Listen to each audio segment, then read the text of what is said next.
Congratulation madam वध के लिए।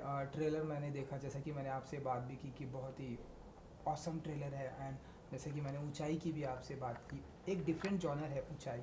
नाउ अब हम वध में देख रहे हैं एक डिफरेंट जॉनर। एंड मैंने नोटिस किया है कि आप एक डिफरेंट डिफरेंट, जितना मैंने नोटिस किया है कि हमेशा डिफरेंट डिफरेंट जॉनर की फिल्में आप चूज़ करती हैं।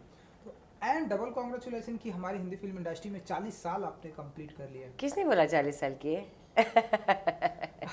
हाँ, 81 में आई थी, अभी क्या है? हाँ, 22, 2022। हाँ ठीक है, ओके। बिल्कुल। सो चलिए यहीं से मैं स्टार्ट करूँगा कि ये जो जर्नी है, कैसे देखती हैं नीना जी हमारी हिंदी फिल्म इंडस्ट्री में। अब ऐसा टाइम आ गया है, जो नए लोग आते हैं जल्दी जल्दी स्टारडम लेना चाहते हैं और जल्दी जल्दी सोचते हैं कि सब कुछ हो जाए।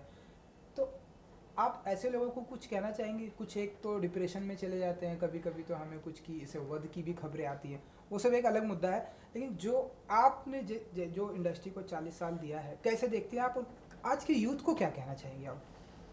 अ, मेरा समय जो शुरू शुरू का और बीच का भी इतना अच्छा नहीं था, हम्म। क्योंकि उस वक़्त इतनी अपॉर्चुनिटीज़ नहीं थी।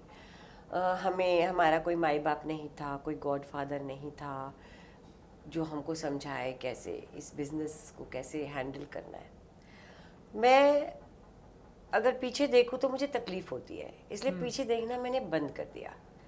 मैं अब सिर्फ आगे देखना चाहती हूँ। आज जो मुझे मिला है, I am very thankful about it. I am very grateful. भगवान का मैं धन्यवाद करती हूँ दिन में 2 बार। तो मैं आज का अच्छा एंजॉय करना चाहती हूँ और आगे अच्छा काम करना चाहती हूँ। इसलिए मैं पीछे देखती नहीं, इसलिए जब तक 40 का मैं तो गिनती नहीं कि मैं कब आई थी। हम्म। और मुझे नहीं अच्छा लगता कि बार बार वो स्ट्रगल के दिनों के बारे में बात करो। मैंने हम्म। एक बार बुक लिख दी, उसमें सब लिख दिया। ओके। वो मेरा निकल गया, वो कथारसिस हो गया। तो मैं अब आगे की ही सोचना चाहती हूँ, आगे ही बढ़ना कैसे है, अपना ध्यान रखना है, डिसिप्लिन रखना है, उसके बारे में मैं सोचना चाहती हूँ। आज का यूथ हम्म। हमारे से तो बहुत स्मार्ट है, हम लोगों से बहुत इंटेलिजेंट हैं। Because of social media they know much more than we. हम तो उनकी उम्र में लल्लू होते थे, हमें तो पता ही नहीं होता था क्या है क्या नहीं है। बट ये बात भी सही है, उनको बहुत जल्दी जल्दी सब कुछ मिल रहा है। हम्म। तो ये इससे नुकसान भी हो सकता है, पर वो क्या करें, उनको मिल रहा है तो लेना ही होगा। बिल्कुल ये एक प्रॉब्लम है। बिल्कुल। लेकिन जो जैसे कि आपने ये बताया कि मैं आपके पास्ट की बात नहीं करूँगा, लेकिन जैसे कि आपने बताया कि लाइफ में उतार चढ़ाव आते हैं। आपने भी कोई गॉड फादर नहीं था, बहुत सारा स्ट्रगल किया, बहुत सारी फिल्में की। जो यूथ है सब कुछ जल्दी जल्दी तो पाना चाहते हैं, लेकिन इसकी वजह से अगर उन्हें सक्सेस नहीं मिलता तो वो डिप्रेशन में चले जाते हैं, हाँ, जिसकी वजह से हम बहुत सारे वध की भी खबरें देखते हैं। तो ऐसे लोगों को क्या कहती हैं, क्या कहेंगी नीना जी? ये ना ज़माना बहुत कठिन है। जीवन जीना, एक वो हम्म। गाना है ना, ये हम्म। भोग भी एक तपस्या है, तुम त्याग के मारे क्या जानो। बिल्कुल। तो जीना बड़ी तपस्या का मामला है, की बात है। ऐसा नहीं है कि अभी सब कुछ हो रहा है, पहले भी होता था, हम्म। अभी ज़्यादा बाहर दिखता बाहर है, आता दिखता है, है। मीडिया में आता है। मैं कैसे बची? मैं भी आई हम्म। थी। मैं एक पेइंग गेस्ट में रहती थी, एक रूम में 2 लड़कियां रहती थी, ओ। 500 रुपया ईच देते थे, खार में स्टेशन के पास। मुझे भी बहुत डिप्रेशन होता था, काम नहीं मिलता था, रोज़ उम्मीद होती थी आज ये मिल जाएगा, हम्म। फिर कहीं एक नौकरानी का रोल मिल गया, कहीं कुछ ऐसा ऐसा मिलता था। मुझे किसने बचाया? जो आई एम वेरी थैंकफुल, मेरी माँ को मैं बहुत शुक्रिया अदा करती हूँ। उन्होंने कहा एजुकेशन बड़ी इम्पोर्टेंट चीज़ है। हम्म। मैं यहाँ आने से पहले मैंने एमफिल किया हुआ है संस्कृत में। Oh wow. तो वो सिर्फ पढ़ाई की बात नहीं है, उससे आपको जो बाकी चीज़ें मिलती है। तो मुझे ये था कि मैं कभी भी जीवन में उतना कॉम्प्रोमाइज़ नहीं करूँगी, हम्म। क्योंकि मेरे पास कुछ और भी है। ये नहीं है कि अगर मुझे एक्टिंग का काम नहीं मिला तो मैं भूखी मर जाऊँगी।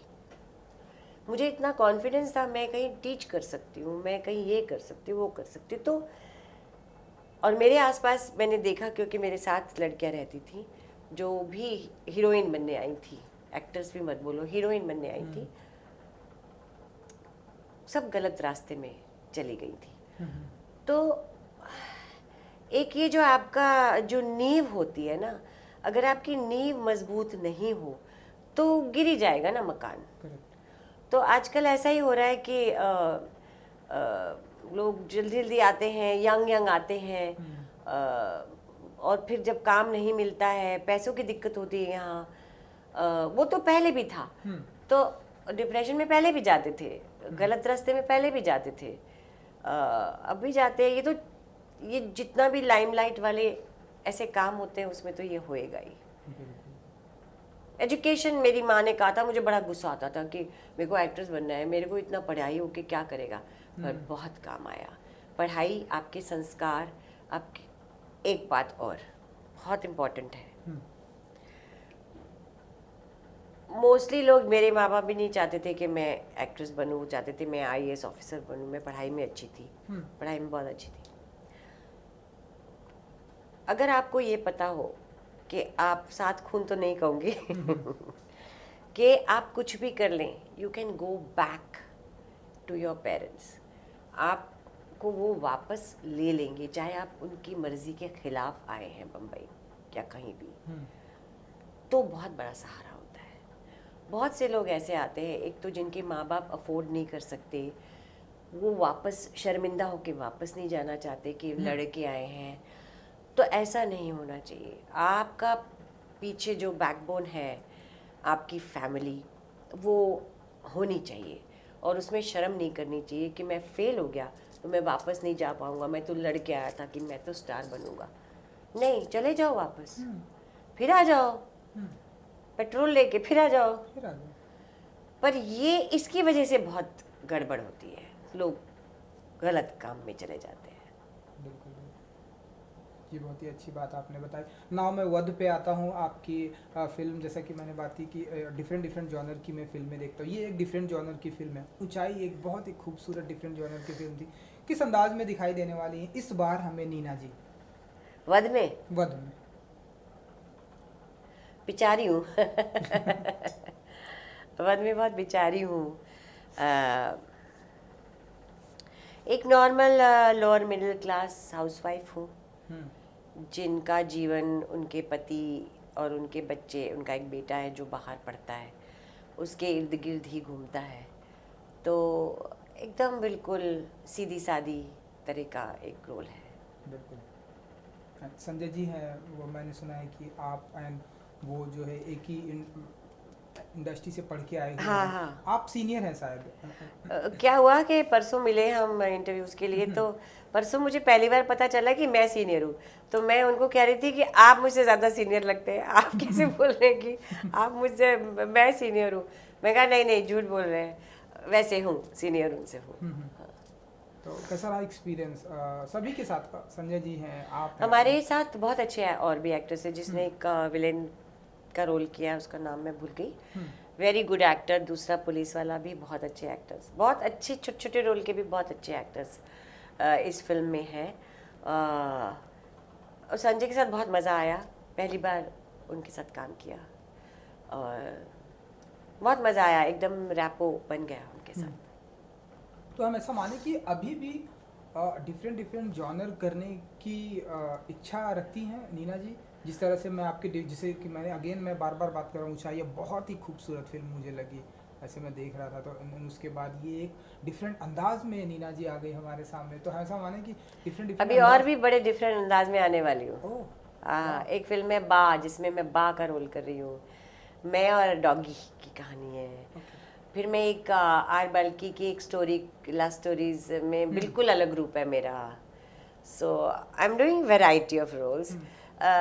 जनरली कोई भी एक्टर को ये मज़ा आता है अलग अलग प्रकार के काम रोल करें, पर मिलना भी तो चाहिए। तो अभी मिल रहे हैं तो कर रही हूँ।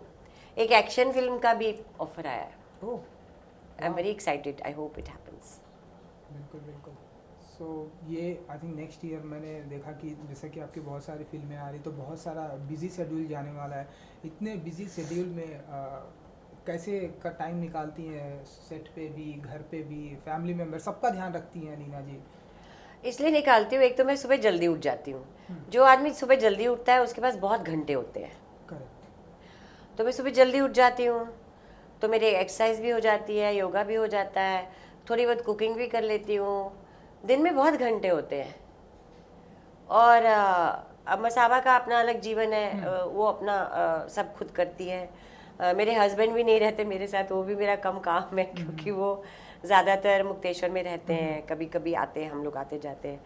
तो मैं अकेली रहती हूँ, तो मेरे पास बहुत समय होता है। बिल्कुल बिल्कुल। ये जो चेंजेस आ रहे हैं हमारे हिंदी फिल्म इंडस्ट्री में, जैसे कि देख रहे हैं हम ओटीटी का दौर आ गया है, अब लोग उसे एक्सेप्ट भी कर लिए हैं कि अगर आपके पास थिएटर में जाने का टाइम नहीं है तो अपने सेल फ़ोन में देखिए। ढेर सारे प्लेटफॉर्म आ गए। जब आप आई थी तो हमारे घर में सिनेमा ही उभर रहा था, एंड ये जो चेंजेस आए हैं कैसे अब आप देखती हैं, एंड आप कितना एक्सेप्ट करती हैं ओटीटी प्लेटफॉर्म को? मेरे लिए कोई फ़र्क नहीं पड़ता। एक्टिंग जो मैं ओटीटी पे करूँगी वही फिल्म में करूँगी, वही टीवी में करूँगी, मुझे कोई फ़र्क नहीं पड़ता। ये जो फिल्म बनाने वाले हैं, जो ये बिजनेस है, उसको शायद फ़र्क पड़ता है, जो मुझे इतना ज्ञान नहीं है बिजनेस का। पर टेक्नीशियंस को, टेक्निकल क्रू को, स्पॉट बॉयज़ को, जूनियर आर्टिस्ट को इतना काम है आजकल, जो बहुत ही खुशी की बात है। सब लोग 2-2, 3-3 शिफ्ट्स में भी काम कर रहे हैं। कितना काम है, जो कि बहुत खुशी की बात है। और मेरे लिए कोई फ़र्क नहीं पड़ता। मैं ओटीटी में एक तरफ पंचायत करती हूँ, एक तरफ मसाबा करती हूँ, दो बिल्कुल अलग प्रकार के रोल करती हूँ। तो it's a very good time. बिल्कुल बिल्कुल। ट्रेलर के आखिरी में ऐसा बहुत ही कंफ्यूजिंग लग रहा है कि जैसे कि लग रहा है कि लास्ट में ट्रेलर ख़त्म हो गया, वध होने वाला है किसी का। आई डोंट नो क्या कुछ होने वाला है, कुछ बता सके? 9 दिसंबर को वध आ रही है, एंड किसका किसका वध होने वाला है। एंड आपने बताया कि बहुत ही अच्छी बात है कि ये मेरा घर है, यहाँ पर हम वेजिटेरियन लोग हैं, ये सब क्या तुम ला रहे हो सब कुछ। तो बताइए, 9 दिसंबर को वध आ रही है, एंड हाँ, 9 दिसंबर को वध हमारी पिक्चर आ रही है थिएटर में। और आप लोग हमेशा मैं सुनती आई हूँ कि कहते हैं कि संजय जी और मेरे जैसे एक्टर्स को और अच्छा काम मिलना चाहिए। तो तभी मिलेगा जब आप थिएटर में जाके देखेंगे पिक्चर, तभी लोग बनाएंगे। अब इसको हिट करवाइए। और इसमें क्या है कि आपको हमेशा एक हुक है कि आगे क्या होगा। ये पिक्चर आपको पकड़ में रखती है कि आगे क्या होने वाला है। किसका वध होता है, किसका नहीं होता, ये तो बता नहीं सकती मैं। बिल्कुल बिल्कुल। तो आपको देखनी पड़ेगी पिक्चर। चलिए, thank you madam, thank you Thank so you. Much. And ऐसे ही आप डिफरेंट जॉनर की फिल्में करते रहिए। Thank you so much. Thank you. Good luck. Thank you. Thank you. वो लेना है मीना गुप्ता।